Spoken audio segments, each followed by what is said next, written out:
Hi, my name is Brian and my aim is to convince users of Windows XP who got just basic skills that using keyboard shortcuts will make your computing experience more efficient and enjoyable and a lot less frustrating.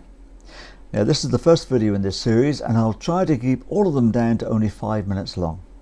In case you might want to pause the video to experiment on your own computer keyboards, I'll initially explain about how to do that. Now, just below your video window you should see the pause button. It may be a different color and you may have to move your mouse around to see it, but it should pop up. Anytime you want to pause your video, all you got to do is click on that and your video will pause, and this will turn into a play button, and you can come back to this once you've finished playing around. Come back to this and watch the rest of the video, or up to where you want to pause again. Right then, here's a keyboard. This is the on-screen keyboard which comes with Windows XP, and I'm going to use this to show you which keys I want you to use.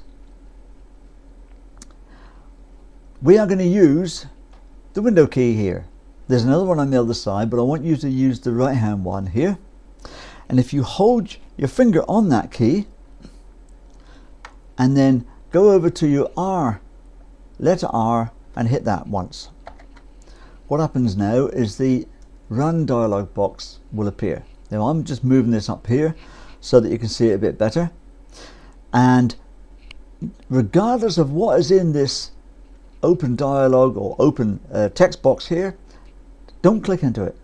All I want you to do is just type OSK.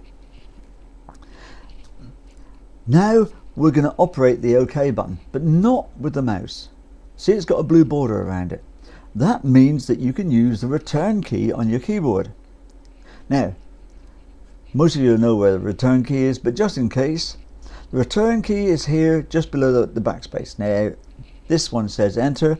This is American, I take it. But the return key is normally just here below the backspace.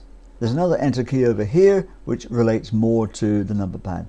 But because you've been typing on here, you did Window and R, the obvious thing is to hit the return key here. Often it looks like a big blocky owl, maybe turn around a bit. But if you hit that once for me, then your on-screen keyboard will appear. Now I've cheated a little bit because mine's on there already, but never mind. Now we're going to hide the on-screen keyboard. We do that using the F11 key on your keyboard. Okay, so I'm going to hit my F11 and there it goes. Bring it back, F11 again. Do it again, F11, F11. Once more, F11, F11. Easy, isn't it? Okay, so up to now we have used the Window and R, that's that one there, Window and R combination. We've also used the F11 key. And now we're going to use another shortcut, Alt and F4. But before you do it, let me explain what it does.